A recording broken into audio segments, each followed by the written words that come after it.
Una familia desapareció sin dejar rastro en un pequeño pueblo de Ohio. Parecían haberse esfumado de un día para el otro. No se presentaron a la escuela ni al trabajo. No había mensajes de despedida y lo que encontraron dentro de su casa hacía crecer el temor de que algo terrible hubiera sucedido. Por 4 días después, cuando se empezaban, podemos decir, a perder la esperanza de encontrarlos con vida, la policía realizó un hallazgo que cambió por completo este caso. En una vivienda aparentemente común, en un sótano oscuro, encontraron a una joven de 13 años atada y con vida.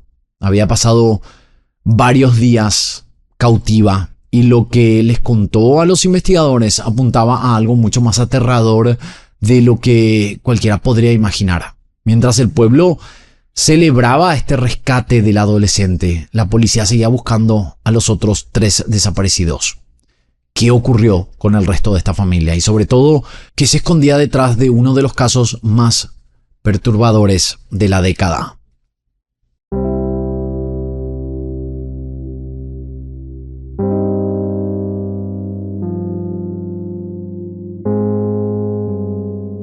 Era miércoles 10 de noviembre de 2010 en Apple Valley, una urbanización tranquila cerca de Mount Vernon en el condado de Knox, en Ohio. Tina Herman debía entrar esa tarde a su turno en un restaurante de comida rápida, pero no llegó. No llamó para avisar y tampoco mandó ningún mensaje. Para su jefa, que la conocía bien, eso no encajaba con la persona responsable y cumplidora que había sido siempre. La jefa llamó a la policía para pedir una revisión de bienestar de Tina y los oficiales fueron a la casa, pero nadie contestó a la puerta. Pero la camioneta estaba estacionada en la entrada y también había luces prendidas dentro y no se escuchaba nada sospechoso, por lo que terminaron retirándose del lugar. Como Tina volvió a faltar al trabajo al día siguiente y no lograron localizarla, la gerente decidió ir ella misma hasta la casa para ver qué estaba pasando. Desde afuera, la vivienda parecía normal. Puertas cerradas, nada que dijera que había peligro. Pero notó que la camioneta de Tina no estaba afuera. Como seguía preocupada, consiguió entrar por una ventana de atrás de la casa y allí la escena cambió. En la sala, en el pasillo y también en el baño había manchas de sangre evidentes. Suficiente como para intuir que algo extremadamente violento había ocurrido allí dentro, por lo que llamó inmediatamente a la policía. La dueña de casa no estaba en ningún lugar, tampoco sus 2 hijos, que eran una adolescente de 13 años y un niño de 11. Los oficiales notaron que había una camioneta Jeep en el garaje que, al verificar la placa en el sistema, vieron que pertenecía a otra mujer, que era una vecina de 41 años que la familia sabía que solía visitar siempre a Tina. Entonces intentaron comunicarse con esta mujer, pero no obtuvieron respuestas, por lo que la declararon como desaparecida con la familia Herman. Hay que mencionar que no había signos de robo clásico, porque los equipos electrónicos como los televisores, las computadoras, todo seguía ahí. No faltaban objetos de valor obvios, por lo menos. La sangre y la casa vacía encendieron todas las alarmas. Al revisar más a fondo, los agentes encontraron sangre en varias habitaciones, suficiente como para sospechar de un ataque grave, pero ningún cuerpo estaba presente. Notaron también que faltaba la camioneta de Tina, una pickup Toyota, por lo que iniciaron una extensa búsqueda del vehículo en la ciudad para ver si podían dar con la familia o con indicios de qué había sucedido con ellos. Lo que comenzó como la preocupación por una empleada que no se había presentado a trabajar terminó transformándose en la búsqueda desesperada de una madre, sus 2 hijos y una amiga que habían desaparecido. Esas 4 personas tenían nombre, historia y rutinas antes de convertirse en un titular. La madre era Tina Herman, de 32 años, era madre soltera y vivía con sus 2 hijos en una casa modesta de Apple Valley, cerca de Mount Vernon. Trabajaba duro para sacarlos adelante y combinaba turnos en una gasolinera y en locales de comida rápida como Dairy Queen, siempre con la idea de que sus hijos tuvieran una vida mejor que la suya. Quienes la conocían la describían como una mujer enérgica, cariñosa y práctica, como alguien que disfrutaba de las cosas simples. Por ejemplo, las flores, decorar la casa, coleccionar delfines pasar tiempo con sus hijos y también con su perro. Era una madre que, como tantas, se levantaba temprano, hacía malabares con horarios y trataba de estar presente en cada partido, en cada tarea y en cada cumpleaños. Su hija mayor era Sarah Maynard, de 13 años. Era callada pero observadora, muy unida a su madre y protectora con su hermano pequeño. Cody Alexander Maynard, de 11 años, era el más inquieto de los dos. Les gustaba el béisbol y los videojuegos. La amiga que faltaba aquel día era Stephanie Sprang, de 41 años. Era la mejor amiga y vecina de Tina. Se ayudaban con los chicos, compartían recados, se hacían compañía. Sus conocidos la recuerdan como una mujer siempre sonriente, con carácter fuerte y mucho sentido del humor.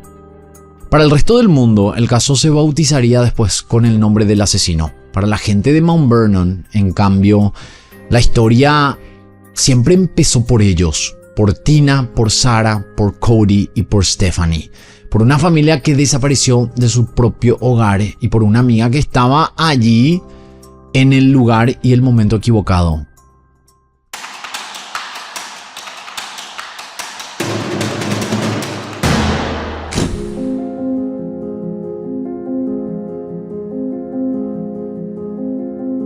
Durante esos días, la comunidad de Mount Vernon se sumió en una mezcla de miedo y esperanza de encontrarlos. La policía, el FBI y voluntarios rastrearon bosques y también revisaron edificios abandonados.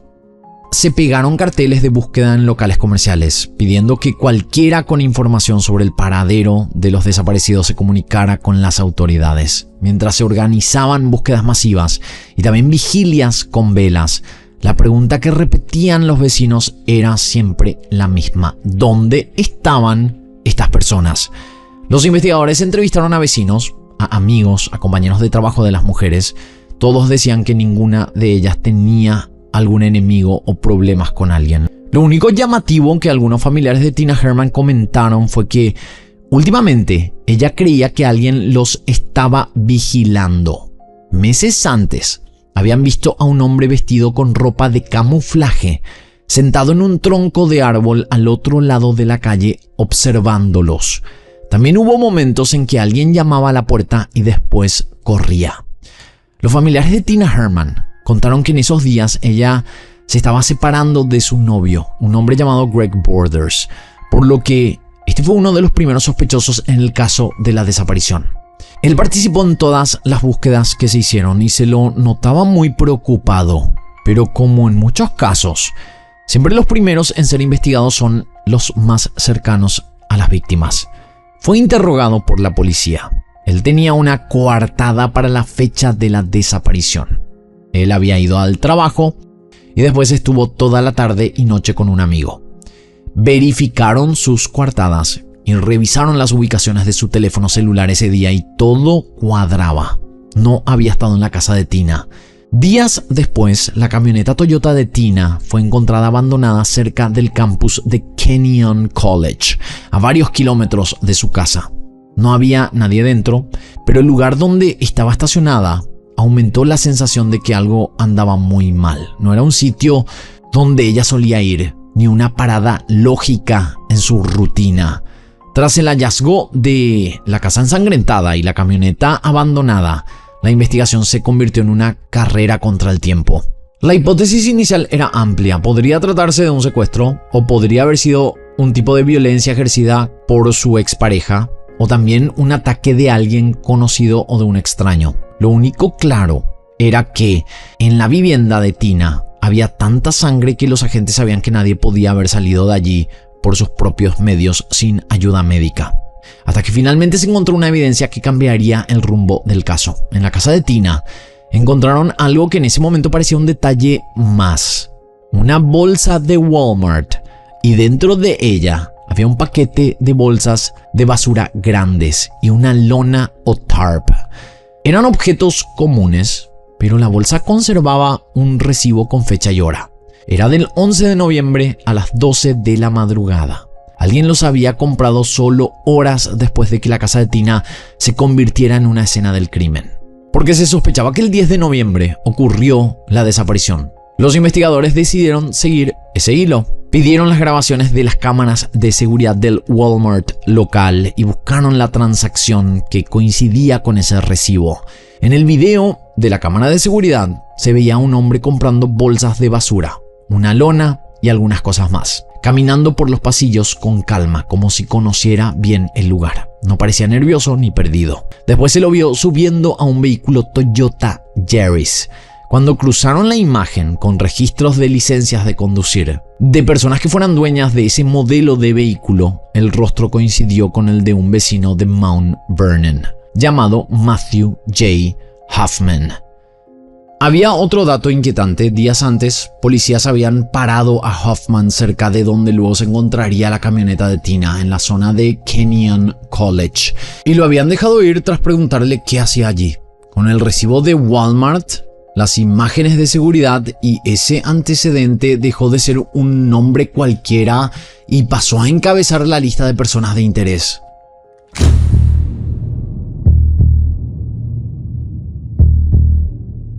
Hasta noviembre de 2010, Matthew J. Huffman era para la mayoría un vecino raro, pero un vecino nada más. Tenía 30 años, había crecido en el área de Ohio y trabajaba como podador de árboles y en tareas de mantenimiento de zonas verdes. Él vivía solo en una casa modesta en Mount Vernon.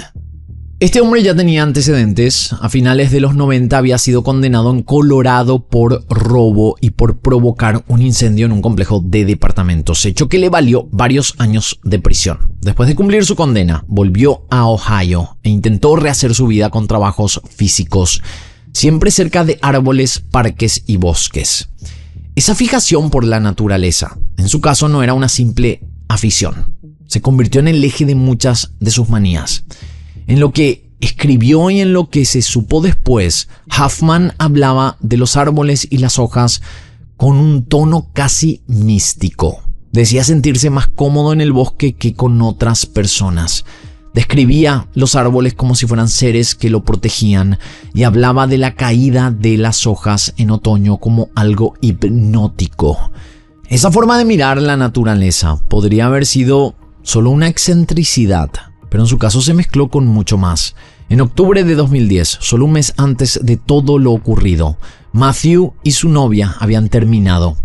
Ella había presentado una denuncia ante la oficina del sheriff en la que acusaba a Matthew de haberla estrangulado, pero finalmente decidió no presentar cargos.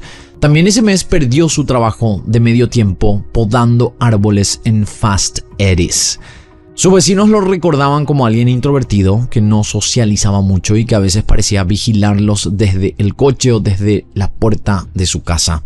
Algunos reportes mencionan que lo veían merodear por Apple Valley en semanas previas al crimen, observando casas y rutinas. Un amigo lo describió como bastante inteligente, pero sin una pizca de sentido común. Era un hombre físicamente fuerte, de 1,80 m y 84 kilos, y con una personalidad que le llevaba a asumir riesgos.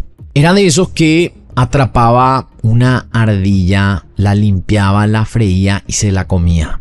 Todo apuntaba a un hombre que ya venía arrastrando problemas serios, con antecedentes de delitos violentos y una fijación extraña con los árboles y las hojas, que terminó canalizando esa obsesión de la manera más macabra posible. La policía no encontró ninguna conexión entre Matthew y las víctimas desaparecidas, pero con todos sus antecedentes, con lo que se encontró en la casa de Tina y las evidencias que apuntaban hacia Matthew, era necesario encontrarlo.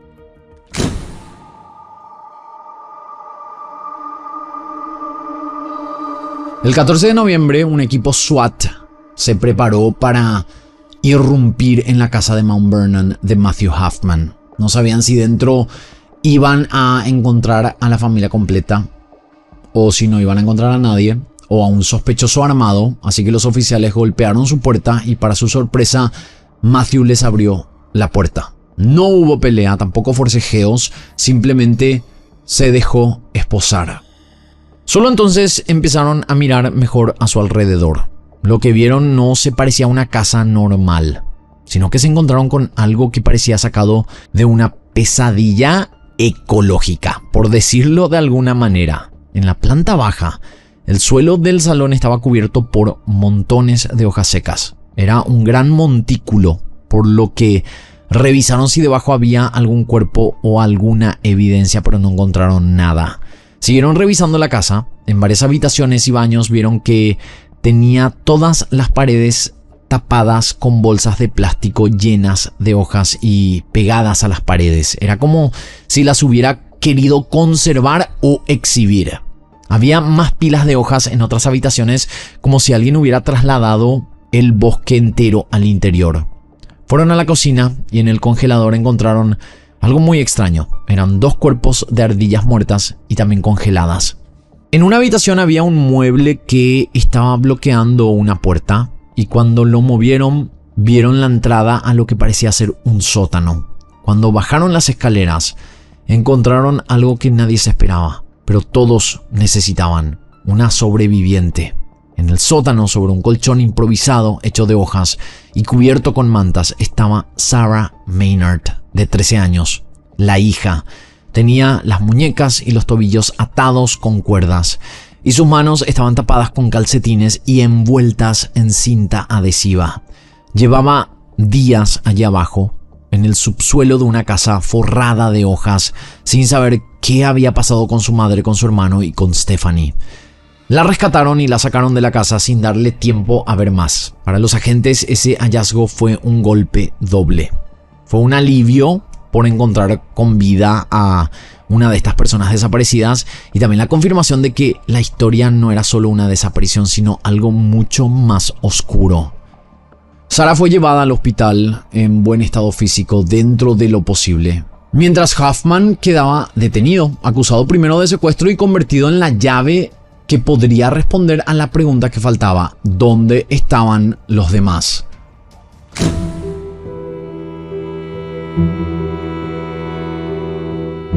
Para Sarah Maynard, todo empezó como una tarde más, volviendo a casa el 10 de noviembre. Ella estaba volviendo de la escuela con su hermanito menor y su madre debía estar esperándola dentro.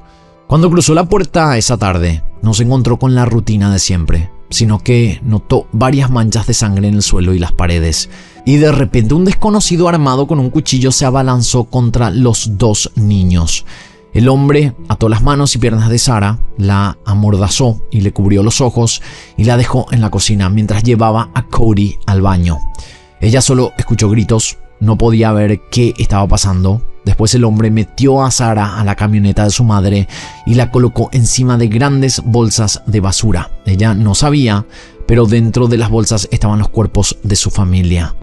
En su propia carta de confesión, tiempo después, Matthew escribió que no mató a Sarah porque pensó que podía controlarla. Esa decisión, arbitraria y brutal, fue la que convirtió a Sarah en la única sobreviviente de lo que había ocurrido en la casa familiar.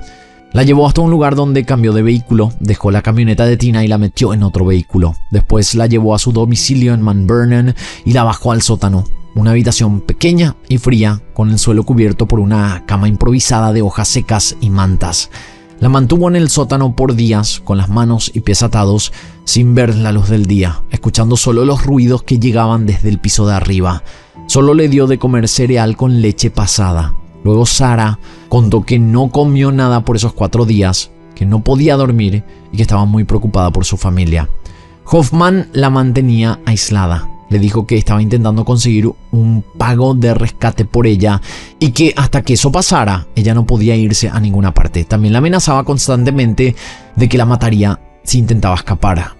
Sarah solo sabía que estaba sola en un lugar que no entendía, con un hombre que había entrado a su casa sin permiso y que ahora controlaba cada minuto de su vida. Durante esos días, Matthew abusó de Sarah en el sótano mientras la amenazaba con un cuchillo.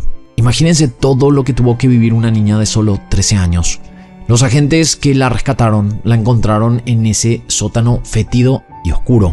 Uno de ellos le dijo que no estaba allí para hacerle daño y la ayudó a levantarse. En ese momento ella todavía no sabía qué había pasado con su madre, tampoco con su hermano y con Stephanie, la vecina. Solo sabía que por primera vez en días las voces que bajaban al sótano no eran las de su captor. La historia de Sarah siguió después. Hospitales, entrevistas con investigadores, terapias, intentos de reconstruir una vida normal tras haber sobrevivido a algo que pocas personas pueden siquiera imaginar. En 2010, en esos primeros días, su testimonio fue sobre todo un mapa. Les permitió a los investigadores entender mejor cómo la habían sacado de su casa, cuánto tiempo llevaba retenida, cómo era por dentro de la casa de Hoffman y qué tipo de hombre la había tenido encerrada rodeada de hojas.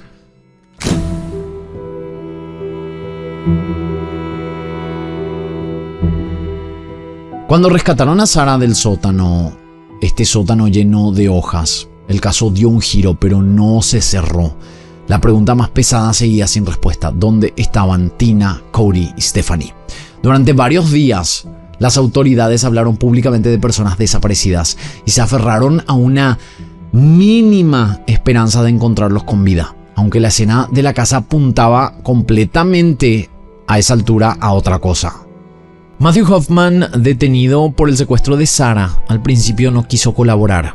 En los interrogatorios él simplemente se sentaba en silencio por horas, sin responder ninguna pregunta. Los oficiales aún tenían un poco de esperanzas de que les dijera dónde estaban los desaparecidos y capaz podían encontrarlos aún con vida, secuestrados en otro lugar, hasta que finalmente consiguieron que dijera algo. En un momento habló con uno de los detectives y le dijo que soñó con la ubicación de los cuerpos, que le podía mostrar el lugar, solo si prometía matarlo apenas llegaran al lugar. Obviamente, este hombre se negó, este oficial, y ahí los agentes perdieron la esperanza de encontrarlos con vida.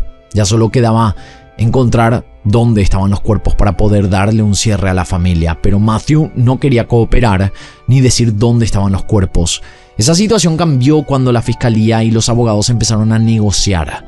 La familia de las víctimas no quería un juicio larguísimo ni la posibilidad de una pena de muerte que se discutiera durante años. Querían saber dónde estaban los cuerpos y poder enterrarlos, darle un fin a toda esta situación. A cambio de sacar la pena capital de la mesa, Hoffman aceptó algo clave: decir exactamente dónde había dejado los restos de las 3 personas que había matado. El 18 de noviembre de 2010, guiados por la información que Matthew dio, investigadores de la oficina del sheriff y del FBI de Ohio se adentraron en una zona boscosa del Caucasian Nature Preserve cerca de Fredericktown. No buscaban una tumba tradicional ni un pozo improvisado. Tenían una indicación muy concreta: un árbol hueco, alto, en medio del bosque, y un mapa dibujado de cómo encontrar ese árbol. A simple vista era un tronco grueso, de unos 18 metros de altura, sin nada alrededor que gritara crimen. Los perros no lo marcaron de inmediato porque la corteza era demasiado gruesa. Pero cuando los agentes se acercaron y miraron mejor, vieron que el interior estaba ahuecado y que alguien había trabajado allí. Empezaron a cortar el tronco a cierta altura. Lo que apareció dentro confirmó el peor de los escenarios. Dentro del tronco había 7 bolsas de basura con los restos de los cuerpos de las 3 personas desaparecidas y también el cuerpo del perro de la familia. Las autopsias preliminares revelaron que los 3 habían sido apuñalados varias veces en el pecho y la espalda y luego fueron desmembrados antes de ser metidos en bolsas y en el tronco. En su confesión escrita, Hoffman habló de cómo había procesado los cuerpos, usando un lenguaje casi frío, y de cómo había elegido el árbol para ocultarlos. Un psicólogo forense dijo que le recordaba a cómo algunos animales esconden sus presas después de cazar, y que Hoffman demostraba síntomas de esquizofrenia. Para la fiscalía y los expertos, aquello mezclaba su obsesión con los árboles con una forma de despersonalizar por completo a sus víctimas, reduciéndolas a algo que podía guardar en el bosque, lejos de miradas humanas. La imagen de ese árbol hueco en medio de la naturaleza tranquila de Ohio, con 3 cuerpos dentro, se convirtió en el símbolo más macabro de este caso, en el origen del apodo con el que muchos empezarían a conocer al responsable, The Leaf Killer, el hombre que escondía a sus víctimas en un árbol.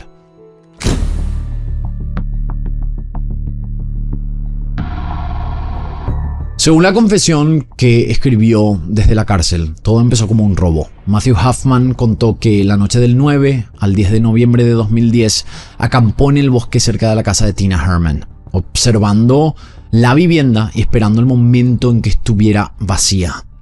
La mañana del 10 de noviembre vio que alguien salía de la casa en su camioneta. Entonces entró por una puerta del garaje que no estaba bien cerrada, con la idea, según él, de robar dinero o cosas de valor y marcharse antes de que nadie volviera. El plan se le cayó encima cuando la casa dejó de estar vacía.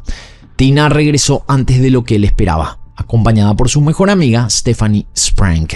En su carta, él dice que intentó golpear a Tina para dejarla inconsciente, que la situación se le fue de las manos y que terminó apuñalando a las dos mujeres varias veces en el pecho y la espalda. Dijo también que el perro de la familia no paraba de ladrar mientras todo ocurría, por lo que atacó también al perro. Después decidió que debía deshacerse de los cuerpos e incendiar la casa para así no dejar ninguna evidencia. Pero mientras planeaba esto, la puerta de la casa volvió a abrirse. Esta vez eran los chicos, Sarah de 13 años y Cody de 11, que volvían de la escuela.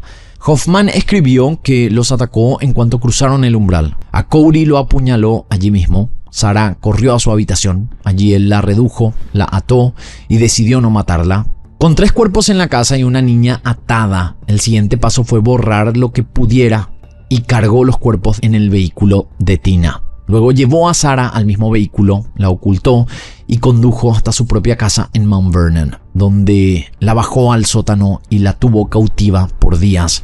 En esos días, Hoffman tuvo tiempo de procesar los cuerpos, entre comillas procesar, así él llamaba a esto en su carta, que era desmembrarlos y trasladarlos al bosque, donde los metió en bolsas de basura y los bajó por el hueco del árbol utilizando cuerdas o su propia fuerza.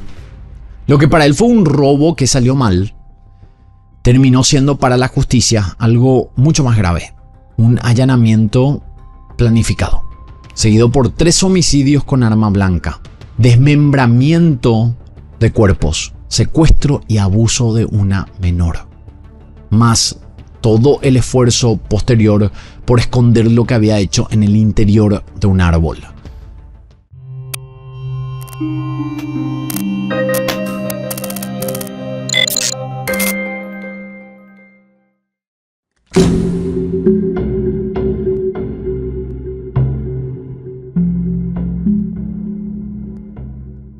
El caso nunca llegó a un juicio conjurado. A comienzos de enero de 2011, Matthew Hoffman se declaró culpable de todos los cargos en su contra. 3 homicidios agravados por las muertes de Tina Herman, de su hijo Cody y de Stephanie Sprank, la amiga, y por el secuestro y abuso de Sarah.